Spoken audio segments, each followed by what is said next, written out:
हरे कृष्णा भक्तों, आज मैं आपको वाल्मीकि रामायण से बालकांड का आखिरी भाग बतलाने वाली हूँ। इसमें विश्वामित्र तथा वशिष्ठ ऋषि का आपस में युद्ध करना और कामधेनु गाय जो कि वशिष्ठ ऋषि के पास होती है, उसको विश्वामित्र लेने की इच्छा से अनेक प्रकार से चाल चलते हैं, परंतु वशिष्ठ देव अपनी गाय नहीं देते हैं।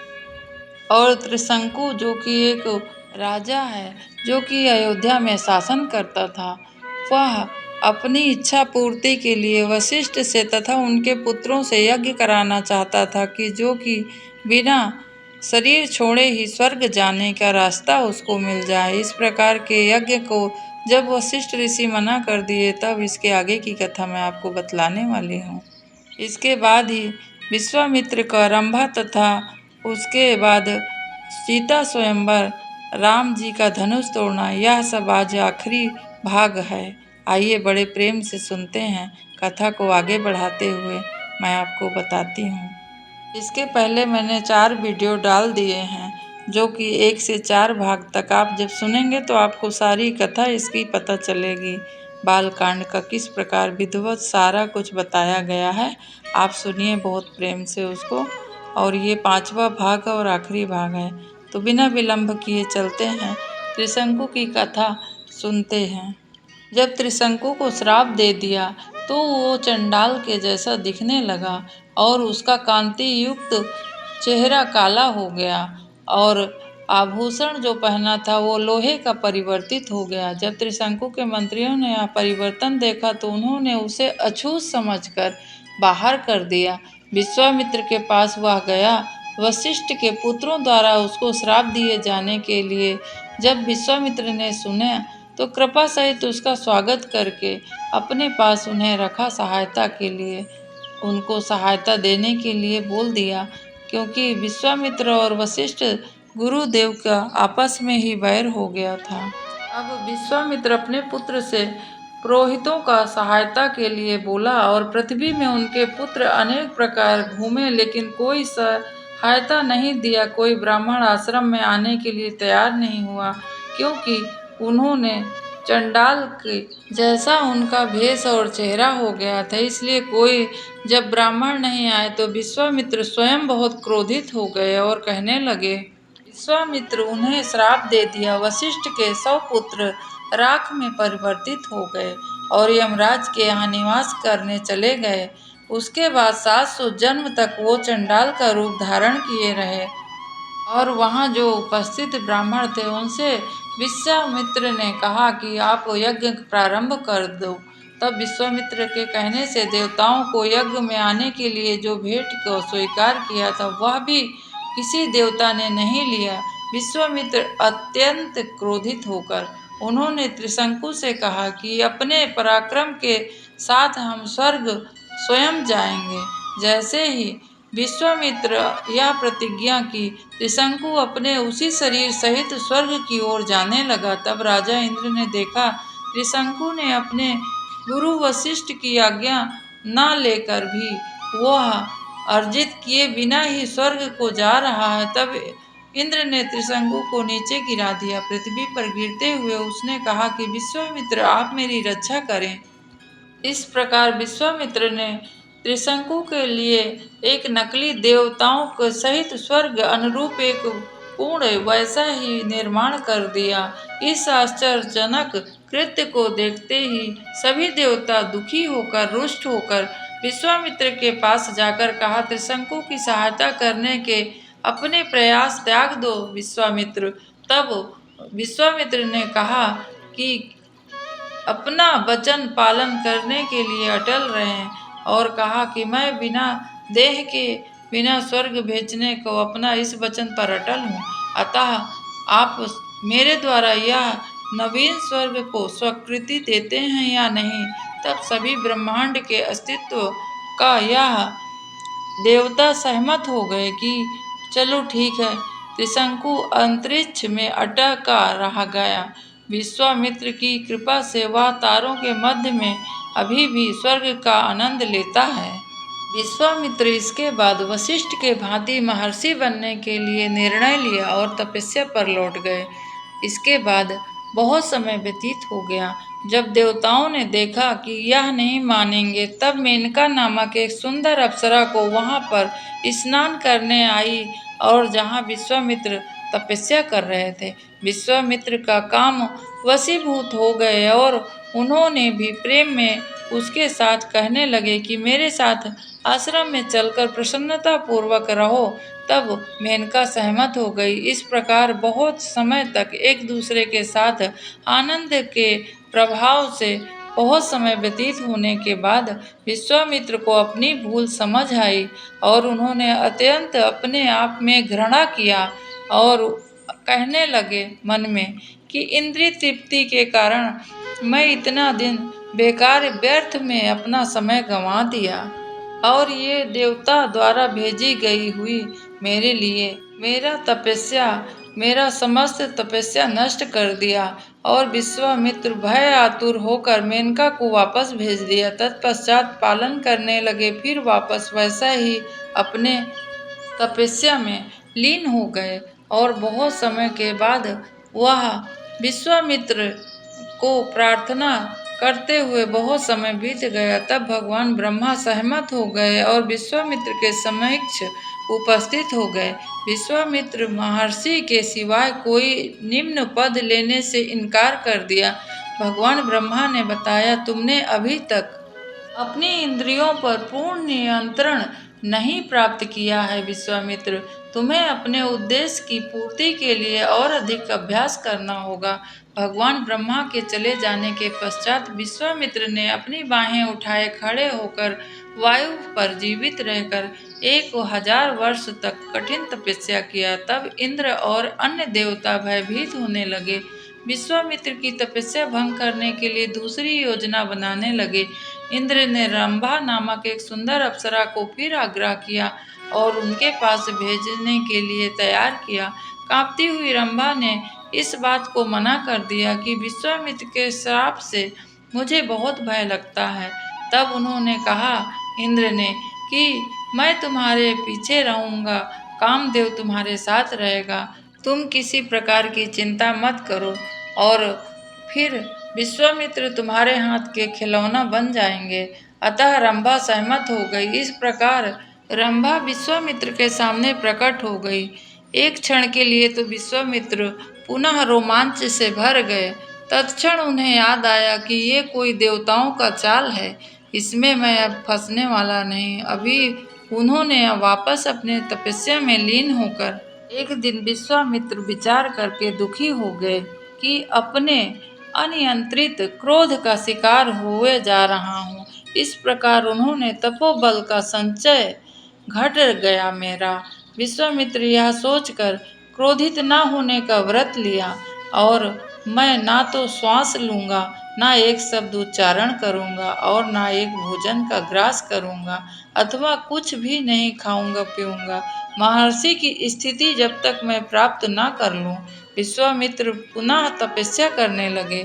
1000 वर्षों तक उपवास रखने के बाद उन्होंने निर्णय लिया कि कुछ खाना चाहिए।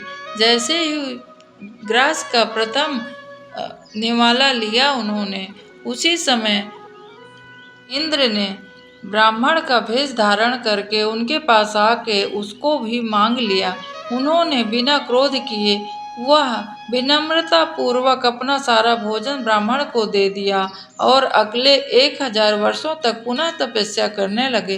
विश्वामित्र के दृढ़ तप से संपूर्ण ब्रह्मांड तृप्त हो उठा। उनके सिर से धुआं जैसे निकलने लगा। देवता विश्वामित्र के सामने पुनः भगवान ब्रह्मा के साथ आ गए और महर्षि पद प्रदान किया ताकि वह अपनी तपस्या खत्म करें। विश्वामित्र अत्यंत संतुष्ट हुए। यद्यपि उन्होंने कहा, मुझे महर्षि के पद का वरदान देना ही सब कुछ नहीं है, अभी भी मैं विशेषकर वशिष्ठ से महर्षि के रूप में स्वीकारा जाऊं, ऐसी मेरी इच्छा है। तब देवताओं ने आग्रह किया और वशिष्ठ विश्वामित्र के पास गए। उन्होंने महर्षि के रूप में उन्हें स्वीकार किया और विश्वामित्र ने उन्हें आदर पूर्वक अपने पास में बैठाया और दोनों की संधि हो गई। युद्ध समाप्त होकर दोनों आपस में मित्रता कर ली। इस कथा के बाद आइए चलते हैं मिथिला नरेश के जनक जी की कथा आपको बतलाने वाली हूँ। अगली सुबह राजा जनक विश्वामित्र, राम एवं लक्ष्मण को आमंत्रित किया। उनका आदर पूर्वक अभिवादन करने के पश्चात उन्होंने कहा कि हे प्रभु, हे गुरु विश्वामित्र, किस प्रकार मैं आपकी सेवा करूं? और विश्वामित्र ने कहा प्रसन्नता पूर्वक, कहा राम और लक्ष्मण दोनों आश्चर्यजनक धनुष को देखने के लिए यहाँ आए हैं, जिनकी पूजा अर्चना दीर्घ काल से आप लोग कर रहे हैं। तब महाराज जनक समझाने लगे, पूर्व काल में इस धनुष का उपयोग भगवान शिव द्वारा उनके ससुर दक्ष के यज्ञ में भंग करने के लिए किया गया था। उसके भाग से यज्ञ फल से उन्हें वंचित किए जाने पर भगवान शिव ने क्रोध करके धनुष उठाया था। उन्होंने देवताओं को विनाश करने की धमकी दी थी तथा पुनः लौट आने पर देवता शिव को शांत कर पाने में सफल हुए। फलस्वरूप शिव ने यह धनुष उन्हें सौंप दिया। तत्पश्चात देवताओं ने इसे मेरे पूर्वज देवरात को सौंप दिया था, जो महाराज निमि के वंशज के थे। भगवान शिव के धनुष की कथा सुनाने के पश्चात महाराज जनक ने एक दूसरी रोचक कथा भी सुनाई। एक समय जब मैं यज्ञ क्षेत्र में स्वर्ण के हल से पृथ्वी को मैं समतल कर रहा था, उसी समय धरती से एक शिशु कन्या मिली, जिसे देखकर मैं अचंभित हो गया और मैं विस्मित होकर उसको देखने लगा। वह बहुत अत्यंत सुंदर एक शिशु के रूप में मैंने एक पुत्री को पाया। उनका नाम मैंने सीता रखा। इस तरह उसे मैंने अपने पुत्री की तरह पालन पोषण किया और वो शक्ति स्वरूपा बड़ी हो गई। युवा होने पर मैंने उनके विवाह की इच्छा से अनेक योग्य राजकुमार उनके साथ परिणय का प्रस्ताव लेकर आए। चूंकि मेरी पुत्री कोई साधारण कन्या नहीं है, अतः मैंने राजकुमारों को बताया कि मेरी कन्या का विवाह मैंने एक शर्त रखी है। जो इस धनुष को उठाएगा उसको मैं अपनी कन्या के साथ विवाह करने की अनुमति दूंगा। इस प्रकार कई देश से राजा आए और लज्जित होकर वो वापस चले गए, क्योंकि धनुष हिल भी नहीं सका। इसके बाद उन्होंने मिथिला पर आक्रमण करने के लिए एकजुट हो गए। बारंबार 12 मास तक भीषण युद्ध चलता रहा। अंततः जब मेरी सेना कमजोर पड़ने लगी, तब मैंने देवताओं की सहायता हेतु प्रार्थना की। मेरी प्रार्थना सफल पूर्वक उन्होंने कृपा पूर्वक सेना भेजी और उसे देखते ही शत्रु भय के कारण यहाँ से पलायन कर गए। क्योंकि राम भगवान शिव के धनुष को देखना चाहते हैं, अतः मैं उसे इनके सामने यहाँ पर दिखाने के लिए ले जा रहा हूँ। आश्चर्यजनक चढ़ाने में समर्थ होंगे तो मैं प्रसन्नता पूर्वक अपनी सुंदर पुत्री सीता का हाथ इन्हें दे दूंगा।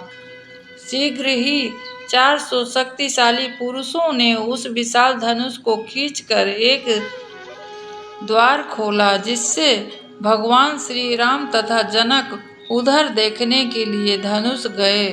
जब राम जी धनुष को देख रहे थे, उस समय मिथिला के नर नारी सब राम जी को देखकर बहुत प्रसन्नता पूर्वक उनकी तरफ दृष्टि लगाए देख रहे थे कि राम भगवान इतने नाजुक हैं, क्या इनसे धनुष टूटेगा। जब श्री राम जी धनुष की तरफ निहार रहे थे, तब महाराजा जनक उन्हें सावधान किया। बड़े बड़े देवता, दैत्य, राक्षस, यक्ष, गंधर्व, नाग, सभी शक्तिशाली राजाओं ने धनुष को झुका पाने में असफल रहे। एक साधारण मनुष्य इस पर किस प्रकार सफल होंगे।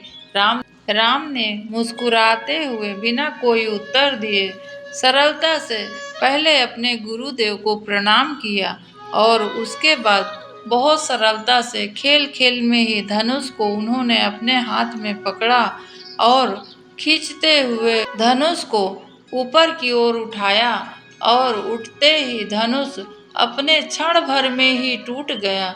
बल के बिना ही भगवान इसे सरलता से तोड़ दिया, जितनी सरलता से एक हाथी गन्ने को तोड़ता है। जब धनुष टूटा तो इतनी भयंकर ध्वनि थी कि सभी लोग एकदम कांपने लगे। उस समय राजा जनक बहुत प्रसन्न हुए तथा राम, लक्ष्मण और विश्वामित्र बहुत प्रसन्न हुए। राजा जनक आगे कहते हैं विश्वामित्र जी से कि विश्वामित्र जी, अब दशरथ जी को आप विवाह का निमंत्रण भिजवाइए अपने दूत द्वारा। तब विश्वामित्र ने अपने दूत को दशरथ जी के यहाँ अवध नगरी भेजा। दूत वहाँ पहुंचकर राजा दशरथ जी को सब घटना की वर्णन किया और यह सुनकर महाराज दशरथ अत्यंत प्रसन्न हुए। तब महाराज दशरथ वशिष्ठ, वामदेव तथा सभी लोगों को लेकर वहां से प्रस्थान करने की इच्छा जताई। अगली सुबह सेना सहित महाराज दशरथ कुल पुरोहित को लेकर सबसे आगे बैठकर और वहां से रवाना हुए। बहुत सा धन दौलत भी लेकर साथ में आए। महाराज दशरथ जैसे ही मिथिला के पास पहुँचे, वैसे ही मिथिला नरेश वहाँ से उनके स्वागत के लिए राजा जनक अपने सारे बारातियों का स्वागत करने के लिए पहुँचे। इस प्रकार राजा दशरथ तथा राजा जनक दोनों आपस में शिष्टाचार द्वारा मिले और आगे फिर राजवंश की परंपरा के बारे में आग्रह किया। तब वशिष्ठ सारा कुछ उनके पूरे शुरू से आखिरी तक जो वंशज परंपरा थी, महाराज भरत हुए जिनके पुत्र आशीष हुए, इस प्रकार कई पीढ़ियों को बताते हुए अपने पिता का नाम आज बताते हुए सब एक दूसरे से मिल रहे थे। सभी के इतिहास का वर्णन के पश्चात वशिष्ठ ने राजा जनक की उनकी दोनों पुत्रियों सीता एवं उर्मिला का हाथ राम और लक्ष्मण के लिए आग्रह किया। तब महाराज जनक ने अपने वंश के पूर्वजों के नाम बताने लगे। उन्होंने अपने राजा निमि से प्रारंभ किया और उन्होंने अपना पिता जी का हस्वरोमा नाम बतलाकर आगे की विधि करना शुरू कर दिया। इसके बाद वशिष्ठ ने राजा जनक के अनुज कुशध्वज की दो पुत्रियों का विवाह भरत एवं शत्रुघ्न के साथ करने का निवेदन किया। जनक इस प्रस्ताव से भी सहमत हो गए और दोनों पुत्रियों का भी विवाह राजा दशरथ के चारों पुत्रों के तथा राजा जनक और उनके भाइयों के 4 पुत्रियों का विवाह निश्चित तिथि को विजय नामक शुभ मुहूर्त में महाराज जनक के पास जाकर कहा, हे राजन, कौशल नरेश अपने चारों पुत्र सहित बाहर उनकी प्रतीक्षा कर रहे हैं, जो कन्या दान करने वाले हैं। अब वो विलंब ना करें, विवाह संस्कार प्रारंभ कर देना चाहिए।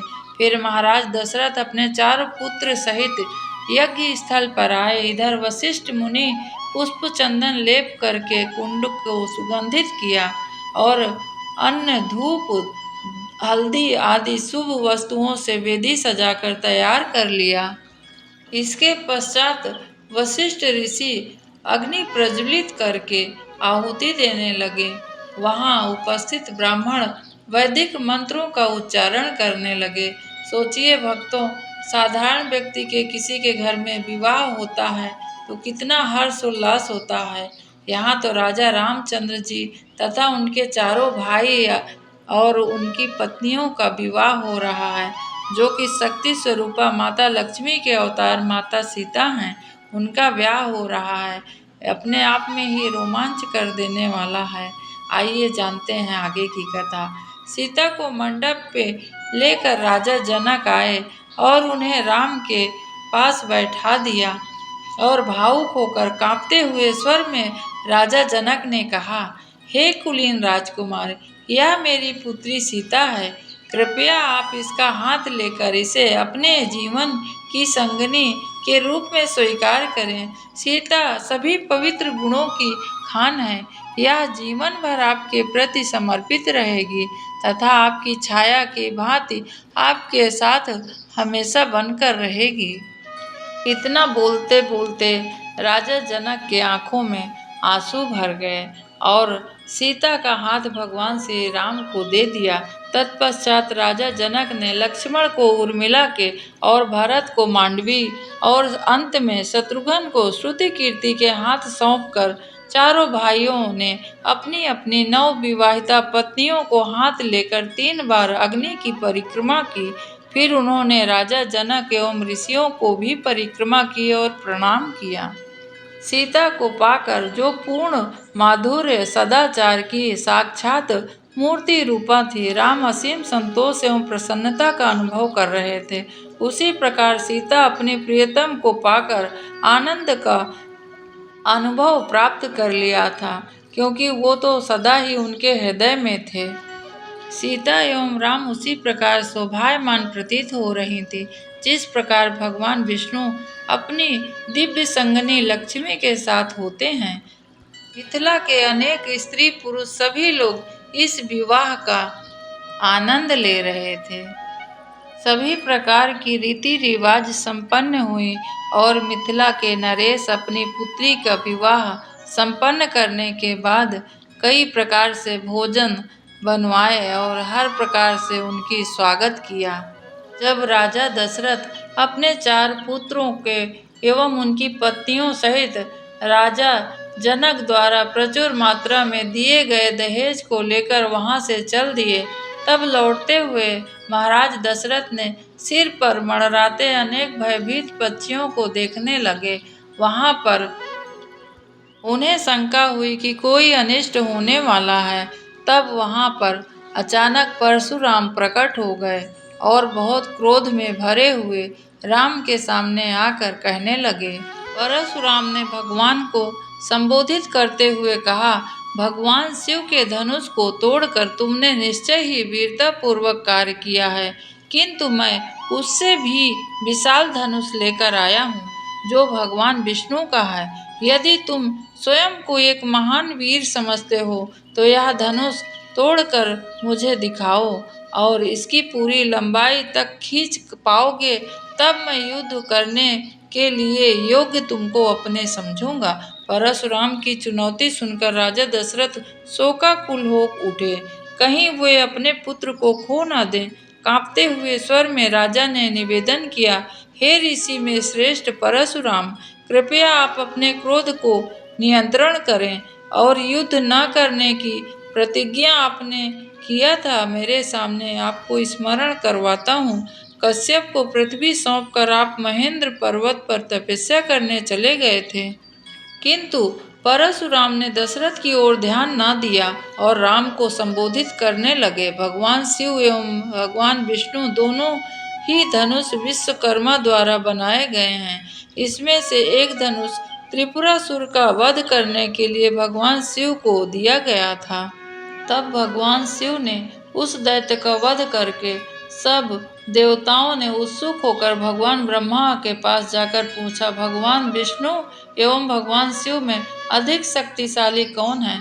उनकी शंका का समाधान करने के लिए भगवान ब्रह्मा ने दोनों को एक संघर्ष करने वाले व्यवस्था की फलस्वरूप एक भीषण युद्ध छिड़वा दिया। इस युद्ध के दौरान विष्णु तथा भगवान शिव के धनुष की डोरी काट दी एवं एकमात्र कोलाहलपूर्ण गर्जना द्वारा ही भगवान शिव की इंद्रियों को मूर्छित कर दिया। देवताओं की प्रार्थना पर युद्ध बंद भी कर दिया गया। जिसने भी वह युद्ध देखा उसने यही निष्कर्ष निकाला कि भगवान विष्णु हर प्रकार से शिव से श्रेष्ठ हैं। किंतु भगवान शिव अपनी पराजय से बहुत क्रोधित हुए, देवताओं के निर्णय से अपमानित हुए, बहुत विषादग्रस्त एवं खिन्न होकर उन्होंने वंश के राजा देवरात को वह धनुष दे दिया। भगवान विष्णु ने अपना धनुष मुनि ऋचिक को उन्होंने अपना धनुष दे दिया। इसके बाद मैंने 21 बार क्षत्रियों का विनाश किया और तदुपरांत मैं पृथ्वी का एकमात्र शासक बन गया। मेरे द्वारा किए गए क्षत्रियों के वध का प्रत्यक्ष कराने वाले के लिए कश्यप ने मेरी ओर से महान यज्ञ का संपादन किया। तब मैंने उन्हें यह पृथ्वी दान दे दी तथा महेंद्र पर्वत पर मैं प्रस्थान किया। वहां मैंने कठिन तपस्या द्वारा महान पराक्रम अर्जित किया, किंतु जब मैंने सुना कि तुमने भगवान शिव का धनुष नष्ट कर दिया है, तब मैं तुम्हें ललकारने के लिए विवश हो गया। यदि तुम अपने आप को एक महान पराक्रमी समझते हो तो यह धनुष लो और देखो कि तुम मेरे साथ युद्ध करने के योग्य हो या नहीं। तब बिना कुछ बोले राम ने परशुराम की शर्त को स्वीकार कर ली। तत्पश्चात तुरंत ही धनुष एवं बाण उनके हाथों से छीन लिया, साथ ही साथ उनका तपोबल भी। आश्चर्यचकित परशुराम के समक्ष उन्होंने अत्यंत सरलता से धनुष पर प्रत्यक्षा चढ़ाकर उसे पूरी लंबाई तक खींचा। तब राम ने कहा, चूंकि आप एक ब्राह्मण हैं एवं विश्वामित्र के संबंधित हैं, अतः मैं आपका वध नहीं करूंगा। मेरा इस बाण का धारण करना व्यर्थ ना जाए तथा आपकी शर्त भी उचित रही आए एवं उसका उपयोग आपके द्वारा कठिन तप बल स्वरूप अर्जित स्वर्ग प्राप्ति की योग्यता को नष्ट करने में करूंगा। जब श्री राम द्वारा बाण छोड़े जाने पे दृश्य को देखने के लिए सारे देवता इकट्ठा हुए।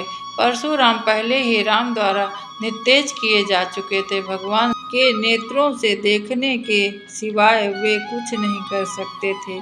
अतः जब राम बाण को अपने कान तक खींचने लगे, तब परशुराम मंद स्वर में बोले, जब मैंने कश्यप को यह पृथ्वी सौंपी थी, उन्होंने मुझसे यहाँ पुनः आकर रहने के लिए मना किया था और रात्रि होने से पूर्व मुझे यहाँ से जाना होगा।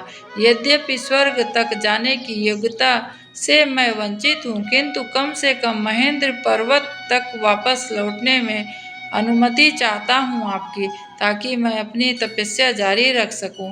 हे राम, अब मैं समझ पाया कि आप स्वयं भगवान विष्णु हैं, अतः अपने हाथों पराजित होने पर, आपके हाथों पराजित होने पर तनिक भी लज्जित नहीं हूँ। तब राम ने परशुराम के निवेदन को स्वीकार कर लिया और परशुराम को स्वर्ग प्राप्ति की योग्यता को नष्ट करने वाला शक्तिशाली बाण छोड़ा। उसके पश्चात परशुराम महेंद्र पर्वत लौट गए। उनके जाते ही आकाश पहले जैसे साफ हो गया और पूर्ण उत्साह के साथ भगवान अपने योगासन में लग गए। तब सुगंधित पुष्पों की वर्षा होने लगी। भगवान विष्णु का धनुष वरुण को दे दिया गया और दल ने प्रस्थान किया। घर पहुंचकर राजा दशरथ 4 पुत्रों के साथ अपने पत्नियों सहित सुखी जीवन व्यतीत करने लगे। कुछ समय पश्चात कैकेयी नरेश के पुत्र भरत तथा शत्रुघ्न के मामा राजा युधाजित अपने भांजों को अपने संग रखने के लिए आए। उन्हें निमंत्रण देने के लिए अयोध्या आए। अपने दोनों भाइयों को कैकेयी राज्य को चले जाने के पश्चात राम और अपने पिता माता की सेवा में ध्यानपूर्वक लगे रहे। राम राज्य के प्रसन्न चित्त कार्य में भी इतने उत्तरदायित्व तथा बुद्धिमानी से करते थे कि प्रजा उनसे बहुत स्नेह करती थी। सीता एवं राम आपस में बहुत प्रेम करते थे। सीता भाग्य की लक्ष्मी हैं। वे राम से हृदय से बहुत भली भांति परिचित हैं और अपने सदैव पति की प्रसन्नता के लिए दृढ़ प्रतिज्ञित हैं। स्त्रियों की मर्यादा एवं पवित्रता के प्रतीक हैं। माता सीता के आचरण जैसे कोई और दूसरा कहाँ। वो स्वयं भगवान राम जी तथा माता सीता, जो कि विष्णु तथा लक्ष्मी के रूप हैं, उनके विषय में कितना भी बताएं। जब एक से एक बड़े कवि, साहित्यकार तुलसीदास और वाल्मीकि जी नहीं कह पाए तो मैं तो अपने शब्दों में असमर्थता है मेरे शब्दों में। यहीं पर मैं विराम देती हूँ। आज हमारा बालकांड का यह प्रसंग समाप्त हुआ। दूसरे किसी वीडियो पर पुनः मैं आपसे बात करूंगी। कल से नवरात्रि प्रारंभ होने वाले हैं। सभी को नवरात्रि की बहुत बहुत शुभकामनाएं। भगवान श्री राम तथा सीता माता सभी को सद्बुद्धि दें और अपनी भक्ति सभी के कृपा करें सभी पर। आज बस इतना ही। पुनः दूसरा वीडियो लेकर आऊंगी। तब तक के लिए जय श्री राम। हरे कृष्णा।